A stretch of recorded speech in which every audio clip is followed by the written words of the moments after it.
न्याय मंच कार्यक्रम की श्रृंखला को आगे बढ़ाते हुए मैं रीना रावत आपके समक्ष हाजिर हूं। नमस्कार दर्शकों, समाज में प्रत्येक व्यक्ति का कानून और कानूनी प्रक्रियाओं से वाकिफ रहना बेहद जरूरी है, क्योंकि तभी हम अपने कर्तव्य और अधिकारों को जानकर कानून का सही मायने में इस्तेमाल कर सकते हैं। दर्शकों, जैसा कि आप जानते हैं, न्याय और न्याय प्रणाली के बारे में आपको जागरूक करें और जहां तक संभव हो आपकी समस्या का समाधान ढूंढने में आपकी मदद करें। आज का मुद्दा के अंतर्गत आज हम चर्चा करेंगे उपभोक्ता संरक्षण यानी कंज्यूमर प्रोटेक्शन। इस विषय पर एक्सपर्ट से चर्चा करेंगे आशुतोष लोहिया। लेकिन आज का मुद्दा पर चलने से पहले आइए जानते हैं आम जनता की राय और लेते हैं एक जायजा। न्याय मंच के लिए मैं हेमलता रावत आपके समक्ष हाजिर हूँ। नमस्कार। आज का हमारा विषय है कंज्यूमर प्रोटेक्शन। हम उपभोक्ताओं को अपने अधिकारों की रक्षा हेतु किन किन कठिनाइयों का सामना करना पड़ता है और हम में से ऐसे कितने लोग हैं जो एक उपभोक्ता के तौर पर वाकई अपने अधिकारों के प्रति जागरूक हैं। जानने के लिए आइए लेते हैं एक जायजा। मैंने 2007 के अंदर AC डेटन का लिया था। जब सेल का टाइम आता है तो सारे आदमी कहते हैं हम सर्विस देंगे, हम भी देंगे। जब अब मुझे कंप्लेंट आई है, आज से 6 महीने साल पहले कंप्लेंट करी तो उन्होंने कोई रिस्पॉन्स नहीं दिया। हमें जब कानून का पता ही नहीं है तो हम किसके बारे में क्या जाने। मेरे को मोबाइल फ़ोन वालों से बड़ी प्रॉब्लम है, वालों से। एक्चुअली में जो कलेक्शन सेंटर वाले लोग हैं, जिन लोगों को ये लोग कॉन्ट्रैक्ट देते हैं, ये लोग बहुत परेशान करते हैं कस्टमर्स को घर पे जाकर। कई बार 5 इयर्स वारंटी मिलता है, बट अगर उस प्रोडक्ट में कोई ख़राबी आ जाती है तब आपको बहुत सारी दिक्कतों का सामना करना पड़ता है और वो फाइनली वो कहते हैं कि आप कंपनी के पास जाइए। कंपनी भी नहीं सुनती कई बार। हमने एक का AC लिया था तो इंस्टॉल करने के लिए भी कोई नहीं आया। क्या आपको कंज्यूमर राइट्स के बारे में पता है? पहले तो मैडम आप ये बताइए ये है कहाँ, अगर है भी तो मिल नहीं रहा, किसको कंप्लेंट करें, क्या करें, किससे मिले। ये पब्लिक का हार्ड अर्न मनी है which they spend on the products and it's their right, they should go to the court and they should get the final decision about this. मैंने कहा आपको 2-3 बार रिक्वेस्ट किया, जब नहीं कर रहे हो आप, मैं कोर्ट में जाऊंगा, कंज्यूमर कोर्ट में, और इस बात को लेकर जाऊंगा। जब आप कहीं भी जाइए हमारा कुछ नहीं प्रॉब्लम आता। जो सरकारी दांव पे एक भंवर की तरह है, वो उसमें अगर एक बार फंस गए तो फिर जब भंवर वो रुकेगा तभी वो लोग बाहर निकल पाएंगे। हमारा फ्रिज एक बार ख़राब हो गया तो हमने दुकानदार से लिया तो उन्हें दुकानदार को ही तो बोलेंगे जाके, हमें नहीं पता कहाँ कंपनी है क्या है। कोर्ट के नाम से हमारे दिलो दिमाग में एक ही बात रहती है कि बार बार चक्कर लगाना पड़ेगा, बहुत टाइम लगाना पड़ेगा, एंड टाइम इज़ मनी। तो हम बेटर अपने मनी को जाने दें टाइम के सिवा।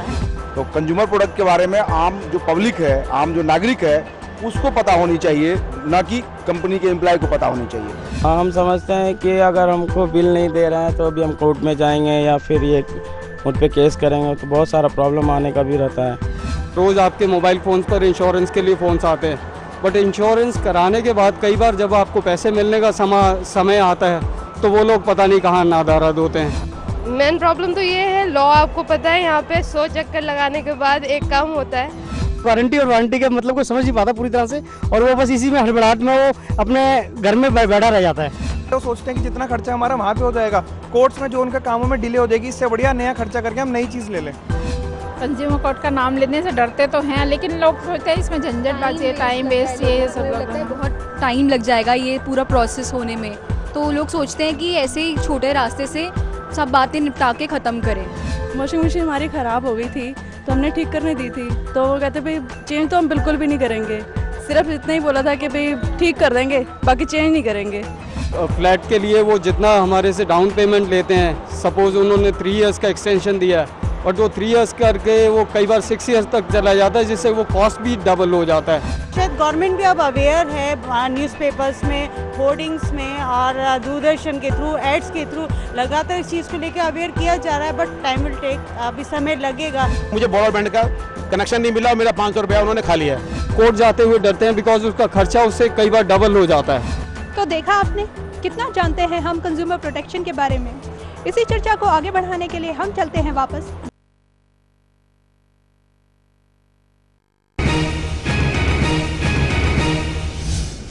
नमस्कार। न्याय मंच में आज का मुद्दा है उपभोक्ता संरक्षण कानून। उपभोक्ता संरक्षण कानून सन 1986 में पारित होने के बाद आज 25 साल के बाद हमने क्या खोया और क्या पाया, इस विषय पर बातचीत करने के लिए हमारे साथ स्टूडियो में मौजूद हैं doctor Sheetal Kapoor, who is a consumer activist और साथ ही एसोसिएट प्रोफेसर दिल्ली विश्वविद्यालय में। साथ ही हमारे साथ हैं स्टूडियोज में राष्ट्रीय पुरस्कार के विजेता उपभोक्तावाद में श्री नितिन सक्सेना। नितिन जी, शीतल जी, आप दोनों का हमारे स्टूडियोज में बहुत बहुत स्वागत है। शीतल जी, सबसे पहले मैं आप ही से जानना चाहूंगा कि 25 सालों के अंदर उपभोक्ता संरक्षण कानून ने क्या पाया और क्या खोया?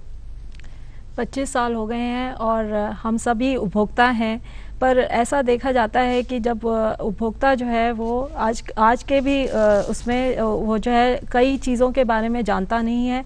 और एक सर्वे ने भी किया गया तो ये पाया कि 60% ही जनता जो है वो अभी भी जागरूक है इस कानून के बारे में। तो मतलब 40% अभी भी जागरूक नहीं है। और ग्रामीण क्षेत्रों में तो जो है, जैसे इसमें जो है हमारा 3 टायर अप्रोच है कि डिस्ट्रिक्ट फोरम है, फिर जो है स्टेट कमीशन और फिर जो है नेशनल कमीशन है, पर लोग जो है उन्हें इसके बारे में पता ही नहीं है और वो इस कानून का इस्तेमाल भी बहुत कम करते हैं। जब से यह कानून बना है तब से 33 लाख तक केस इसमें फाइल हो चुके हैं। 33 लाख? हाँ जी। 100 करोड़ की आबादी में 33 लाख कुछ कम नहीं लगता? बहुत कम है अगर आप देखें तो। और उसमें भी जो है, जैसे अगर हम देखें कि स्टेट पहले डिस्ट्रिक्ट फोरम में तो उसमें 90% तक केसेस सॉर्ट आउट हुए हैं, पर स्टेट कमीशन में जो है सिर्फ 79% सॉर्ट आउट हुए हैं और फिर जो है 86% जो है वो नेशनल कमीशन में। तो लगभग जो स्थिति आती है कि जैसे मैंने बताया कि बहुत कम केसेस फाइल हो रहे हैं। कुछ जो राज्यों में तो लोग फाइल करने से जाते ही नहीं है क्योंकि उन्होंने पाते हैं कि बहुत समय लग रहा है इस एक केस में। अब अगर हम कंज्यूमर लॉ पढ़ते हैं तो उसमें तो लिखा हुआ है कि 90 दिन में आपका केस जो है वो सॉर्ट आउट हो जाए, और अगर जो है लैबोरेटरी टेस्ट है तो 150 दिन लगेंगे। पर ऐसा नहीं हो रहा है। 2-3 साल तो एक फोरम में केस आपका चल रहा है और उसके बाद में जो है दूसरी पार्टी जो है वो अपील पे चली जाती है और अपील में फिर वो स्टेट कमीशन में पहुंच जाता है और फिर दोबारा अपील तो नेशनल कमीशन और उसके बाद सुप्रीम कोर्ट। तो ये जो है कि अप्रोच ही हाँ जी बहुत लंबी प्रक्रिया है। और फिर इसमें जो है परिषद भी बनाई गई है जो उपभोक्ता के अधिकारों की रक्षा करने के लिए बनाई गई हैं।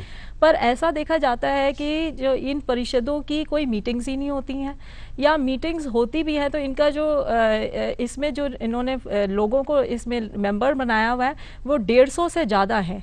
तो इसमें जो है लोगों की मतलब जो वॉइस है वो बहुत कम है। पॉलिटिकल पार्टीज अपने ही मेंबर्स को बना देती हैं।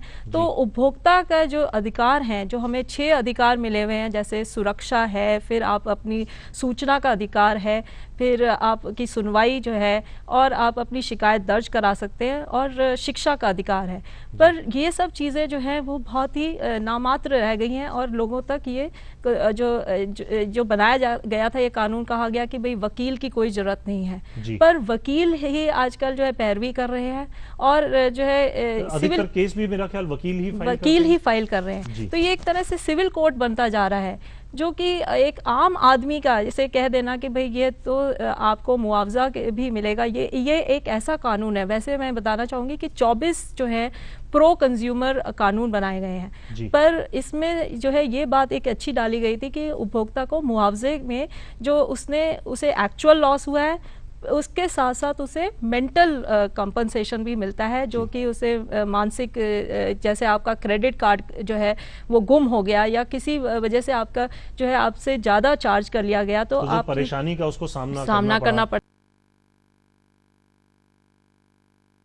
इसमें बहुत प्रोविजन रखे गए हैं और उसके बाद जो है लिटिगेशन कॉस्ट। पर ये देखा जाता है कि जब डिस्ट्रिक्ट फोरम में जब केस जाता है और जब ऑर्डर पास किए जाते हैं तो मुआवजा की रकम जो है बहुत ही थोड़ी दी जाती है। तो उपभोक्ता जो है उस समय भी छला जाता है, क्योंकि उसने तो ये सोच के गया कि ये तो उसके हित के लिए है, और 2-3 साल में जब इतना इन्फ्लेशन और इतनी महंगाई हो जाती है और आप एक टीवी जो है जो आपका ख़राब हो गया है और आप उसके पीछे जो है 2-3 साल तक आप उस उसमें कंज्यूमर कोर्ट में लड़ रहे हैं, तो वो जो मुआवजे की रकम भी बहुत कम लगने लगती है। और आपने जो है ये जो आपको ना तो मानसिक रूप से जो आपने ये सारी झेली, तो उसके लिए आपको कोई मुआवजा नहीं मिलता है। आखिर में जाकर के यही लगता है कि इतनी मेहनत करी और इतना सब कुछ किया तो किस लिए, क्या हासिल हुआ। नितिन जी, शीतल जी का ये मानना है कि 60% लोग अभी भी जो है 60% लोगों को उपभोक्ता संरक्षण कानून के बारे में पता है और वो उससे फायदा उठा रहे हैं। आप इत्तेफाक रखते हैं इस बात से? देखिए, कंज्यूमर प्रोटेक्शन एक्ट से अवेयरनेस तो काफ़ी आई है जी, ये डाउट नहीं है कि मैं ये कहूँगा शहरों में तो बहुत आई है जी, और इसी वजह से काफ़ी केसेस कंज्यूमर फोरम्स में भी जा रहे हैं। परंतु गवर्नमेंट ने जो कंज्यूमर फोरम्स जो बनाए हैं उसका इंफ्रास्ट्रक्चर के ऊपर कोई ध्यान नहीं दिया। जैसे कि वहाँ डिस्ट्रिक्ट फोरम में आपके पास प्यून नहीं है, आपके पास क्लर्क नहीं है, आपके पास टाइपिस्ट नहीं है। जो जुडिशियल ऑफिसर जो होता है वो बिल्कुल इनकम्पिटेंट फील करता है कि मेरे पास कोई भी अधिकार नहीं है, मैं इनके लिए क्या कर सकता हूँ। और उसके साथ जो मेंबर्स होते हैं उनको जो पेमेंट जो मिलती है, उनका ये कहना है कि बहुत ही लो सैलरी पेड पर होते हैं, और जिसके कारण क्वालिटी ऑफ मेंबर्स जो नहीं आ पा रहे जी, और उसका बर्डन ये हो रहा है कि सारा जुडिशियल ऑफिसर के ऊपर ही आ जाता है, वही सारे चीज़ कर रहा है। और वही जुडिशियल ऑफिसर अगर रेगुलर कोर्ट्स में होता है तो उसकी सारी सुनवाई होती है, और जब वो यहाँ आता है तो वो ऐसा सोचता है कि मेरे को एक तरह से पनिशमेंट, एक कोने में एक पनिशमेंट मिल गई है। और बात भी सही है कि अब हम जब भी कंज्यूमर फोरम में जाते हैं तो देखते हैं वहाँ पंखे नहीं चल रहे, कूलर भी नहीं है, पानी भी नहीं है, जो बेसिक इंफ्रास्ट्रक्चर है वो भी नहीं है। तो मैं यही कहूँगा कि गवर्नमेंट को जो इंफ्रास्ट्रक्चर में पहले इम्प्रूव करें, तब ये एनजीओज को पैसा दें और ये इतना बड़ा कैंपेन चलाएं। करोड़ों रुपए गवर्नमेंट इन चीज़ों पर खर्च कर रही है और हालत वही की वही। शीतल जी, नितिन जी ने कहा कि बहुत ज़्यादा पैसा, कई करोड़ रुपए इस पर एनजीओज पर लगाए जा चुके हैं और फिर भी रिजल्ट निकल करके नहीं आ रहा। आप क्या महसूस करती हैं इस विषय पर? मेरे उससे कि एनजीओज जो हैं वो भी बहुत सीमित हैं। जैसे वॉइस है वो दिल्ली में काम कर रही है, फिर आपकी सर्क है जो कि अहमदाबाद में है, कट्स जयपुर में है, और कोई ऐसी बड़ी कोई है नहीं जो मेरे ध्यान में कि स्वयंसेवी संस्थाएं हों जो कि लगकर इस एरिया में काम कर रही हैं। ये दो ऑर्गेनाइजेशन जो हैं वो तुलनात्मक परीक्षण भी करती हैं, जिसमें जैसे आप देखें कि स्टूडेंट्स का रिपोर्ट कार्ड होता है तो उसमें आपको पता चलता है कि भाई मार्क्स क्या है। तो इसी तरह ब्रांड्स को टेस्ट किया जाता है लैबोरेटरीज में, और फिर वो रिपोर्ट जो है वो उपभोक्ता तक पहुंचाई जाती है। तो इसके द्वारा, क्योंकि आजकल हम देखते हैं कि हर एक प्रोडक्ट में बहुत सारे जो है ब्रांड्स मौजूद हैं। तो इस प्रकार के कोई उदाहरण दे सकती हैं आप शीतल जी, जिसमें कि इन गैर सरकारी संस्थानों ने कोई परीक्षण किए हों ब्रांड्स के? इन्होंने अगर जैसे ब्रांड्स का परीक्षण भी किया है, उसको पढ़ा किसने जी, वो मैगजीन्स अवेलेबल कहाँ है? या कोई ऐसी प्रोसेस भी हो सकती है कि जिससे इस सारी जो ये कवायद है इसको ट्रांसपेरेंट कर दिया जाए, या लोगों तक, जैसे नितिन जी की एक आवाज़ है, इसी प्रकार मैं महसूस करता हूँ बहुत से ऐसे लोग होंगे, हमारे दर्शक भी ऐसे महसूस करते होंगे कि शायद उन तक ये पूरी आवाज़ नहीं पहुँचती। तो कोई ऐसी प्रक्रिया आप ऐसी महसूस करती हैं जिससे कि उन तक आवाज़ ये पहुँच जाए? एक मुहिम तो अभी चलाई गई है, जागो ग्राहक जागो जो है वो 2005 से चलाई जा रही है, और इसमें जो है गवर्नमेंट जो है वो एक तरह से एडवाइजरी तरह से काम कर रही है, जो कि कंज्यूमर क्लब्स भी बना रही है स्कूलों में, क्योंकि स्कूल जो है बच्चे एक बहुत इम्पोर्टेंट घरों में, तो उसमें भी ये बातों को उठाया जा रहा है नुक्कड़ नाटक द्वारा।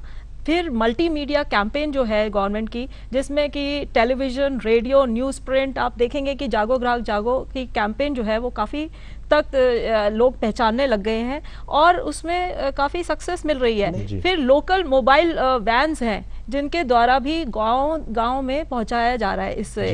नितिन जी, मेरा ये कहना है कि जागो ग्राहक जागो, ठीक है आपका कैंपेन चल रहा है, वो कैंपेन तभी अच्छा लगेगा जब आपका सरकार का इंफ्रास्ट्रक्चर ठीक होगा। अगर ये इंफ्रास्ट्रक्चर अगर आप ठीक करेंगे, कंज्यूमर फोरम्स की हालत ठीक करेंगे, जो कंज्यूमर्स के जो मेंबर्स हैं, जो डिस्ट्रिक्ट फोरम्स में जो मेंबर्स हैं या स्टेट कमीशंस के जो मेंबर्स हैं, उनकी सैलरी से अगर ठीक करेंगे, क्वालिटी ऑफ मेंबर्स लेकर आएंगे, तभी ये सब चीज़ें अच्छी लगेंगी। नहीं तो कौन जानता है, कहने का मतलब ये हुआ कि हम आप बजाय जाएंगे इसके- तो वापस वहीं कंज्यूमर फोरम में ही। फोरम के अंदर नहीं, अगर आपको देखिए कोई अभी सुनवाई कुछ नहीं हो- जी। मीडिएशन बॉडीज भी बनाई गई हैं, जैसे राष्ट्रीय उपभोक्ता हेल्पलाइन जो है जी। वो एक तरह से मीडिएट करती है बीच में, और फिर स्टेट हेल्पलाइंस भी अब बहुत सारे स्टेट्स में खोली जा रही हैं। देखिए, तो जब- उनके जो है टोल फ्री नंबर है जिसके द्वारा जो है वह उपभोक्ता जो है अपना सलाह भी पाता है, और इनके कन्वर्जेंस प्रोग्राम्स भी हैं। चलते चलते मैं आप दोनों से ही एक छोटा सा सवाल ये पूछना चाहूंगा कि आपकी नजर में आप किन मुद्दों को उठाना चाहेंगे? 2002 में जो अमेंडमेंट हुए हैं उसके बाद बहुत सारी नई चीज़ें आती जा रही हैं, जैसे कि हम इलेक्ट्रॉनिक मीडिया के द्वारा भी ठगा जाता है आजकल लोगों को। तो उसमें भी मतलब अगर प्लेस ऑफ बिजनेस उस जो वो व्यापारी की जो है वो बाहर है तो आप कहाँ कंप्लेंट लॉन्च करेंगे? फिर जैसे कि ट्रांजिट में है, आप रेलगाड़ी में ट्रैवल कर रहे हैं तो आपको तब ठगे गए हैं, तो अब वो कहते हैं कि कुछ खाने की चीज़ें ली, तो फिर आप अपनी कंप्लेंट कहाँ दायर करें? सियो मोटो एक्शन जो है वो होना चाहिए, जो कि अभी तक कोई इसमें है नहीं। और अनफेयर ट्रेड प्रैक्टिसेस जो है, जैसे कि कोई विज्ञापन जो है वो भ्रामक होता है, तो उसमें भी कोई कदम उठाया ही नहीं जाता, और जब तक कदम उठाया जाता है तब तक तो नया विज्ञापन आने का ही समय हो जाता है। तो ऐसी कोई कमिटी हो जो कि पहले ही रोके ऐसे विज्ञापनों को, या पहले जो है MRTP एक्ट होता था उसको तो हटा ही दिया गया। वक्त रहते ही जल्दी से कुछ होना चाहिए। नितिन जी चलते आपसे संक्षेप। मैं तो ये कहना चाहता हूं कि गवर्नमेंट को अपनी पॉलिसीज में ही चेंज करना चाहिए कि गवर्नमेंट को पहले हम ये कहेंगे कि इंफ्रास्ट्रक्चर ठीक करें, और कंज्यूमर फोरम्स के जो जुडिशियल जो मेंबर है, प्रेसिडेंट और इवन जो ऑर्डिनरी मेंबर्स हैं, उनको कुछ पावर्स और दिए जाएं, जिससे कि वो अपने डिसीजंस और जल्दी स्पीडी ये एक ऐसा कानून बनकर के ना रह जाए जिसके अपने दांत ही नहीं। हाँ, ऐसा ना बन जाए। और तीसरी बात ये है कि फंड्स ग्रांट देने की कोई जरूरत नहीं है, मैं ये कह रहा हूँ। गवर्नमेंट ये काम सिर्फ सरकार का है कि जागरूक करना, ना कि किसी के जरिए। टेस्टिंग की भी कोई जरूरत नहीं है। जब ये टेस्टिंग के कंज्यूमर को ही नहीं मालूम तो टेस्टिंग का कंज्यूमर करेगा पर कुछ आगे अमल भी नहीं हो पा रहा। तो इस तरह से करोड़ों रुपए अगर कंज्यूमर फोरम्स में अगर वो पैसा खर्च कर दिया होता तो आज देश में जो स्थिति होती 25 सालों में हम बहुत आगे पहुंच गए होते जी। तो मेरा ये कहना है कि मिसयूज ऑफ फंड्स नहीं होना चाहिए। शीतल जी, आप दोनों ही महसूस करते हैं कि इस कानून के अंदर बहुत सारे संशोधनों की आवश्यकता है, और आज भी इस एक्ट की जहां तक रीच होनी चाहिए थी वो अभी तक रीच हुई नहीं है 25 सालों के अंदर। नितिन जी, शीतल जी, आप दोनों ही हमारे स्टूडियोज में आए और आपने इस महत्वपूर्ण मुद्दे पर इतनी महत्वपूर्ण चर्चा की, इतनी रोचक चर्चा की, इसके लिए हम आपके बहुत बहुत आभारी हैं। धन्यवाद। दर्शकों, जैसा कि आप जानते हैं, हमारे इस कार्यक्रम में हम प्रयास करते हैं किसी ज्वलंत मुद्दे पर समाधान खोजने का। उपभोक्ता संरक्षण एक ऐसा विषय है जो हमारी रोजमर्रा की जिंदगी को असरअंदाज करता है। ये कानून किस तरह हमारी जिंदगी को और बेहतर बना सकता है, आइए इस चर्चा में खोजते हैं समाधान। चर्चा में एक्सपर्ट्स के साथ शामिल हैं आशुतोष लोहिया।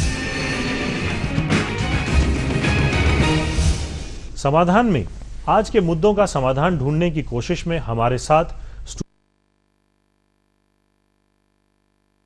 जज Delhi, former judicial member CAT, former president district forum, former member judicial Delhi state consumer dispute redressal commission. Sir, आपका स्टूडियोज में बहुत बहुत स्वागत है। धन्यवाद। साथ ही हमारे साथ स्टूडियोज में मौजूद हैं श्री करनैल सिंह, अधिवक्ता उपभोक्ता कानून। करनैल सिंह जी, आपका भी हमारे स्टूडियोज में बहुत बहुत स्वागत है। सर, आज के मुद्दे में हमने बहुत सी चीजें महसूस करी। खास तौर से शुरुआत में मैं आपसे ये जानना चाहूंगा कि ये महसूस किया जाता है कि जजेस के पास, जो कि डिस्ट्रिक्ट फोरम में हैं या स्टेट कमीशन में हैं, उनके पास सहूलियतें बहुत कम हैं, और इसी वजह से जो है कानून जो है पूरी तरह से अपना रूप नहीं पा रहा है। आप क्या महसूस करते हैं? ये बिल्कुल ठीक है कि जो एडिक्वेट फैसिलिटीज होनी चाहिए जी, वो नहीं है जी। जैसे कि स्टाफ की कमी है जी, या स्टाफ की इनएफिशिएंसी है जी, या स्टाफ के अगेंस्ट एक्शन लेने के लिए जो पावर नहीं है जी, और डिसिप्लिन की कमी है जी।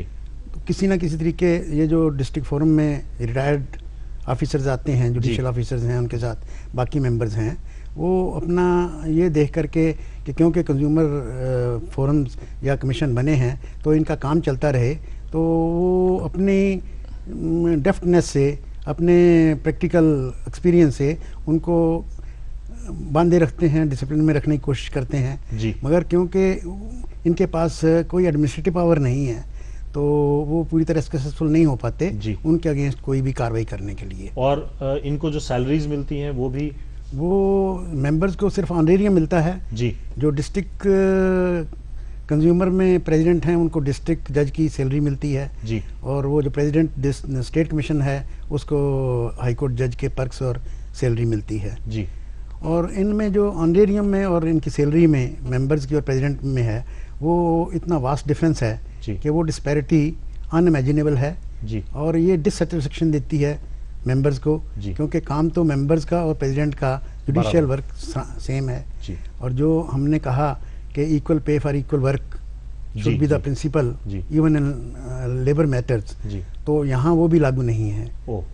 तो इतनी डिस्पैरिटी है, यदि वो दूर हो जाए तो मेंबर्स अपनी रिस्पॉन्सिबिलिटी को उसी तरीके से निर्वाह कर पाएंगे जितनी के वो प्रेसिडेंट कर पाते हैं। तो इसकी समाधान इसका क्या होता है, क्या कहाँ शिकायत उनकी सैलरी के उनके जो ऑनरेरियम है उनको, क्योंकि ये स्टेट गवर्नमेंट का मैटर है और स्टेट गवर्नमेंट ही इसको टेकअप करके और उसको रिप्रेजेंट भी किया गया, कहा भी गया कि इस डिस्पैरिटी को दूर किया जाए, तो वो इतनी गवर्नमेंट उसके लिए सुनवाई नहीं करती।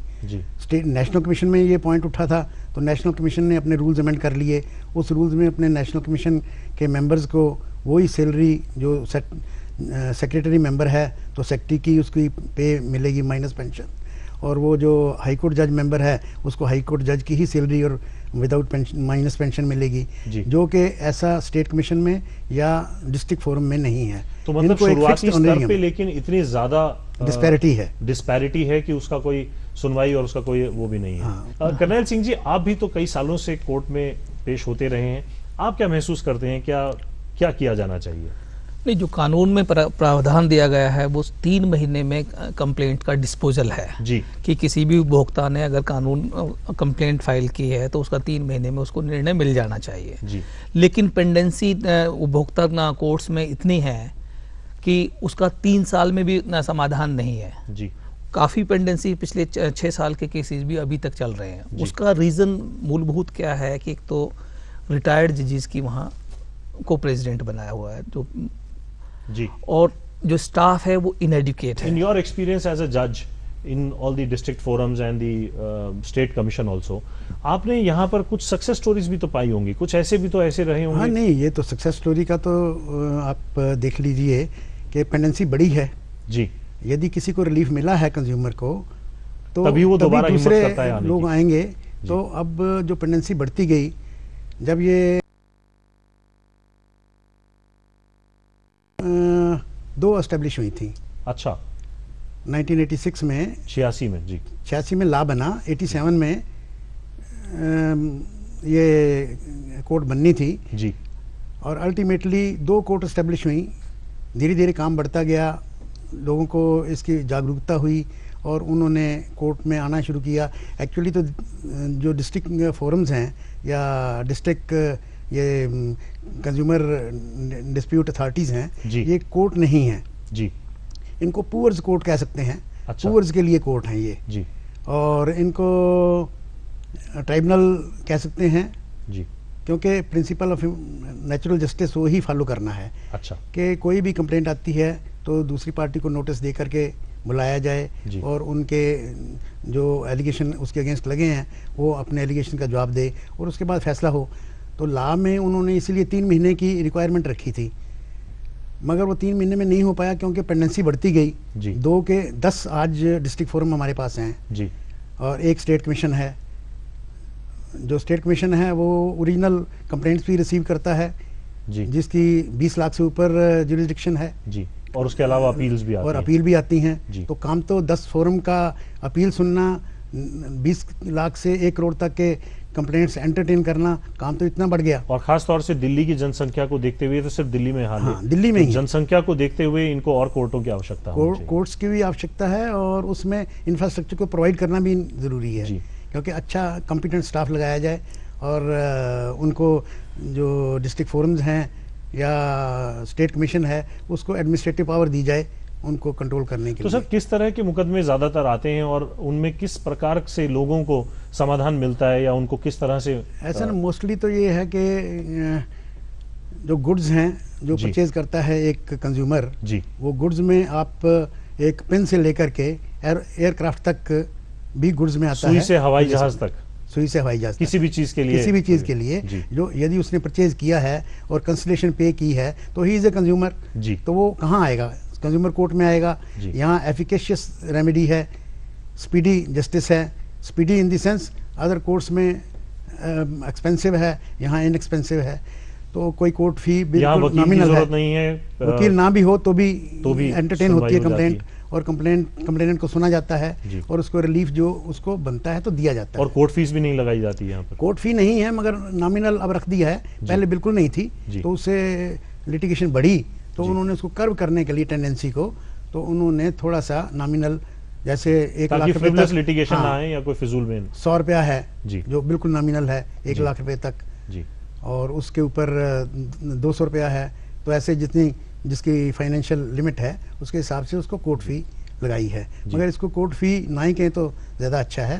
ये तो just to handle the case, ठीक है, कि प्रोसीडिंग को हैंडल करना है, फाइल लगानी है, तो एक प्रोसीजर उन्होंने सेटअप कर दिया अमेंड करके रूल्स में। नरेल सिंह जी, आपके पास किस किस्म के केस ज़्यादातर आते हैं और इसमें क्या आपको महसूस होता है कि कंज्यूमर फोरम से कितना रिलीफ मिल जाता है, कितने हद तक? कंज्यूमर फोरम में सब तरह के केसेस आ रहे हैं जी। ऑटोमोबाइल्स कंपनीज के काफ़ी हैं जहां कंज्यूमर डिससेटिस्फाइड फील करता है कि ऑटोमोबाइल कंपनी ने सही तरह से सेवा नहीं दी।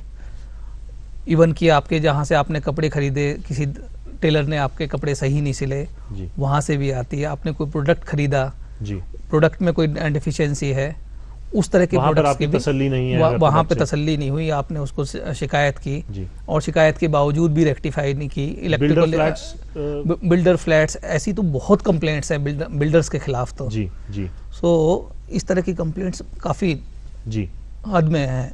और इनमें कितना प्रतिशत आपको महसूस होता है, क्या इनको रिलीफ मिलता है, क्या लोगों को वहाँ कोर्ट में जाने? नहीं, डेफिनेटली रिलीफ तो मिलता है। रिलीफ तो 50% तो आपको, कोई भी कंज्यूमर अगर चला जाता है तो इवन कि जिसके खिलाफ कंप्लेंट फाइल की गई वो भी नेगोशिएशन के लिए आ जाता है कि जी आपने ये कंप्लेंट फाइल की है। तो ऐसा तो नहीं है, कंज्यूमर काफ़ी फ़ायदा लोगों को मिलता है। 50% तो वहाँ रिलीफ मिल जाता है कि जिसके खिलाफ कंप्लेंट की गई है वो भी समाधान चाहता है। अधिकतर जो है अगर वो शिकायत पहुंचती है और उनके पास नोटिस आता है तो वो कोशिश करते हैं कि इसका आउट ऑफ कोर्ट भी सेटलमेंट हो जाए, फिर कोर्ट के सामने उसको लिखवा दिया जाता है। ठीक है। दूसरी तरफ से कोर्ट की तरफ से भी ऐसा काफ़ी प्रेसिडेंट जो कोर्ट के हैं प्रिजाइडिंग ऑफिसर के ऊपर काफ़ी डिपेंड करता है जी। सो प्रिजाइडिंग ऑफिसर जो थोड़े से प्रोएक्टिव हैं वो भी काफ़ी केसेस को रिजॉल्व कर देते हैं जी और ऑर्डर पास कर देते हैं। ऑर्डर में फिर अल्टीमेटली जिसके खिलाफ कंप्लेंट फाइल की गई है वो उसको पे करता है जी। सर सानी साहब, मैं आपसे जानना चाहूँगा कि जो ये केसेस आते हैं इनको क्या कोई ऐसी प्रक्रिया भी हो सकती है कि और जल्दी इनका निपटारा किया जा सके? एक्चुअली तो प्रोसीजर बहुत ही सिंपल है जी, इसमें ज़्यादा कॉम्प्लिकेशन नहीं है। जो कोर्ट्स में अक्सर प्रोसीजरल या टेक्निकल प्रॉब्लम्स होती हैं जी, यहाँ तो ये है कि कंप्लेनेंट ने अपनी कंप्लेंट फाइल की जी, जो उसने एलिगेशन लगाए, whether it is deficiency of service, whether it is defect in the goods जी, जो उसने परचेज की हैं, तो उसका नोटिस जब जाता है दूसरी पार्टी को तो वो उसका यदि तो एडमिट कर लेता है कि हाँ गलती है, पेश हो जाता है, वो कहता है ठीक है जी मैं इसको कंपनसेट कर देता हूँ या जो इसका ग्रीवेंस है मैं रिड्रेस कर देता हूँ, तो इमीडिएटली ये डिसाइड हो जाता है जी। और दूसरा ये है कि हमने मीडिएशन की भी कोशिश की जी, कि मीडिएटर बना दिए, मध्यस्थता की जाती है जी, तो उसमें भी हमारे कई केसेस सेटल हो जाते हैं। अच्छा। या हम अपने लेवल पे भी कोशिश करते हैं कि वो parties without going into lengthy litigation, counter allegations and allegations, वो उसको पीसफुली एमिकेबली सेटल कर लें, और वो कर लेते थे जी। और आगे भी ऐसा चल रहा है, होता रहेगा।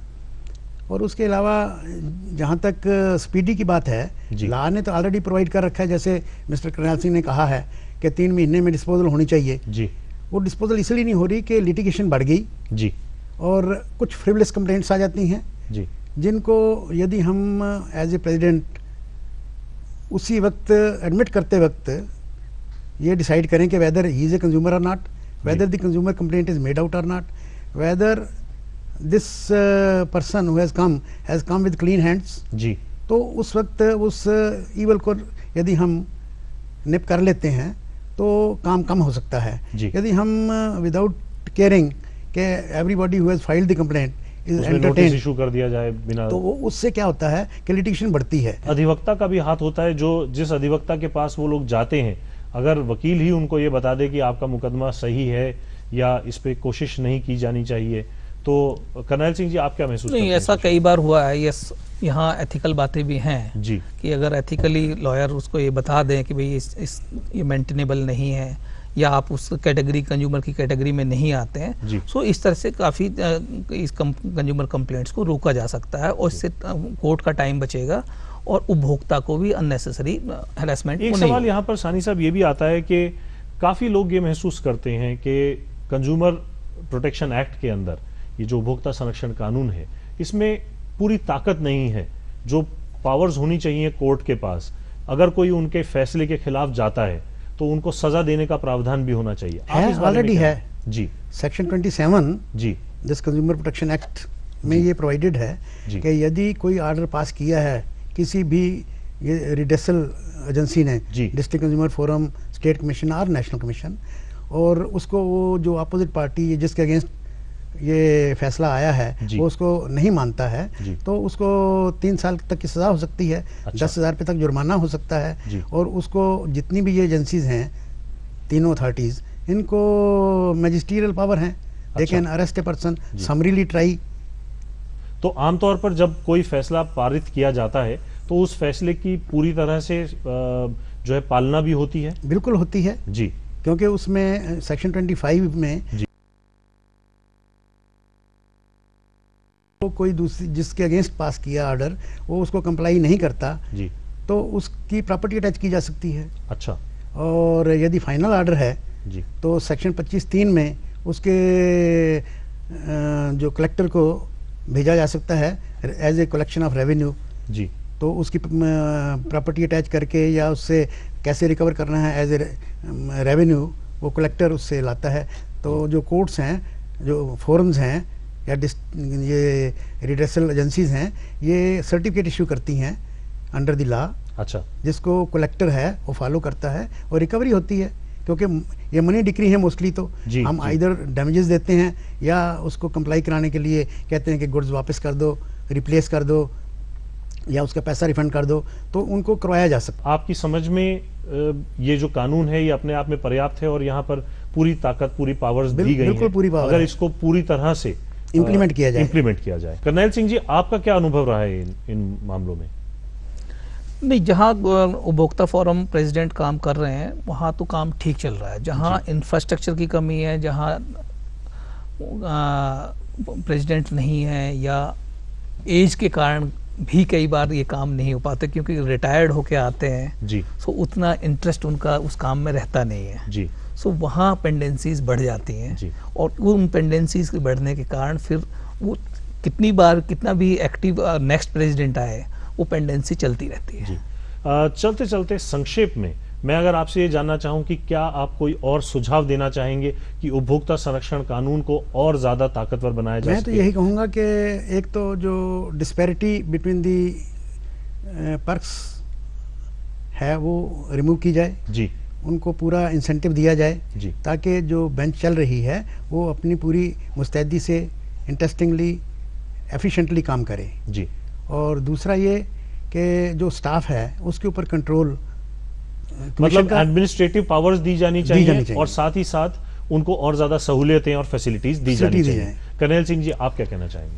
मैं ये कहना चाहूँगा कि जागरूकता उपभोक्ता में थोड़ी सी और बढ़ानी पड़ेगी, अवेयरनेस बढ़ानी पड़ेगी, उनको बताना पड़ेगा कि वह वो उपभोक्ता कानून के अंतर्गत आते हैं कि नहीं आते हैं, और अगर उन्हें उपभोक्ता में कंप्लेंट लगानी है तो उन्हें पूरे डॉक्यूमेंट्स जो कंसिडरेशन का है वो अपने पास रखने चाहिए जी, ताकि रसीद लेनी चाहिए जब भी कभी भी पैसे दें तो उसकी रसीद जरूर लेनी चाहिए। उसके लिए पूरी उनको कागजों को अपने पास तैयार रखना चाहिए, ये नहीं कि उस पर लापरवाही बरते। और इंफ्रास्ट्रक्चर इम्प्रूवमेंट की बहुत ज़रूरत है। अगर ये दोनों चीज़ें हो जाएं तो फिर कंप्लेंट्स भी कम हो जाएंगी अगर उपभोक्ता जागरूक होगा, और डिस्पोजल भी फास्ट हो जाएगा। आप दोनों ने हमारे स्टूडियोज में आकर के इतनी महत्वपूर्ण जानकारी हमारे दर्शकों के साथ शेयर की, इसके लिए हम आपके बहुत बहुत आभारी हैं और उम्मीद करते हैं कि हमारे दर्शकों को भी इस समाधान से अपनी समस्याओं के लिए कुछ ना कुछ समाधान जरूर मिला होगा। दर्शकों, बढ़ते हैं आगे कार्यक्रम के अंतिम चरण की ओर। कानूनी जानकारियों के साथ साथ क्या कुछ नई गतिविधियां रही हमारे देश की माननीय अदालतों में, आइए जानने के लिए देखते हैं अपडेट।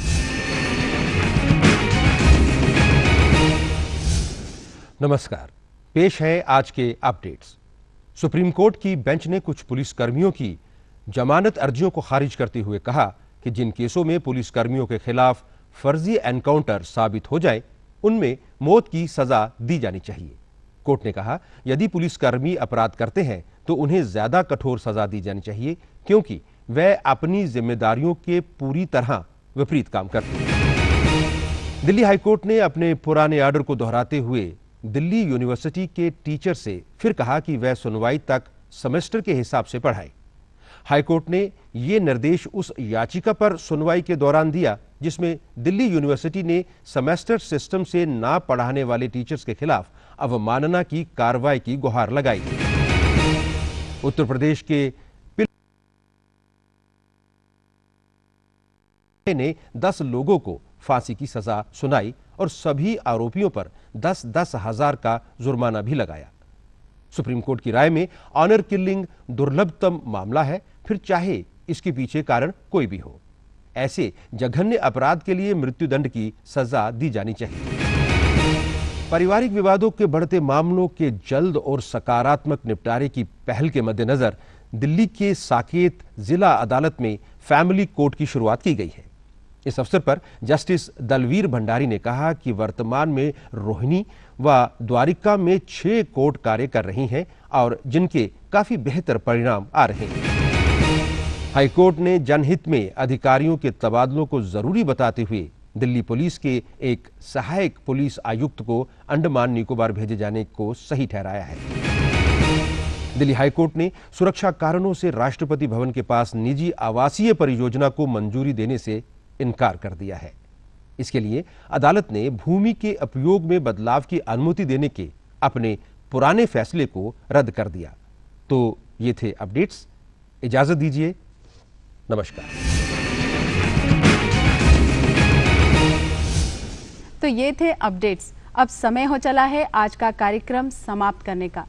दर्शकों, अगर आपके मन में हमारे कार्यक्रम को लेकर कुछ सुझाव और प्रतिक्रियाएं हैं तो हमें पत्रों और ईमेल्स के माध्यम से जरूर लिखें, क्योंकि आपके सहयोग और प्यार के बिना हमारा ये कार्यक्रम अधूरा है। इस वादे के साथ हमें दीजिए इजाजत, फिर मिलेंगे कुछ और नए कानूनी मुद्दों के साथ। तब तक के लिए नमस्कार।